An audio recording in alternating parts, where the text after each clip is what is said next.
Rungtynės pasibaigė lygiosiomis 0-0, turbūt laimėti tiek jūs norite, tiek ir jūsų varžovai. Taip, šiandien buvo kova tokia labai rimta, nes praktiškai esame kaimynai lentelėje ir kova vyko tokia rimta, visi norėjo laimėti. Bet jeigu sadinom po tašką, man atrodo, taip teisingas rezultatas. Tas jau įvartis, kuris buvo iš nuošalės pelnytas, ar tai iš tikrųjų buvo nuošalė?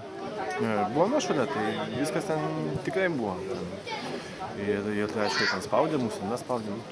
Žaidybos taisyklės tokios buvo pažeidimas. Viskas teisingai.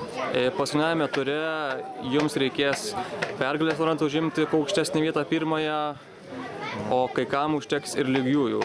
Kai manote, kaip ten viskas susiklostys?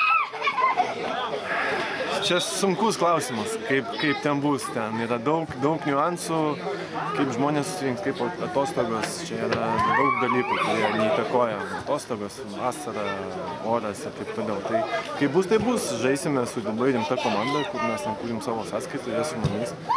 Tai aš tikrai manau, kad ten bus tokia bekompromisė kova, o kas laimės, tai parodys laikas. Aš manau, kad mes turėtume laimėti, nes gal pas mus bus daugiau biškų motyvacijos ir noro. Tai bus tokia, atskaičiau, centrinė kova rungtynės.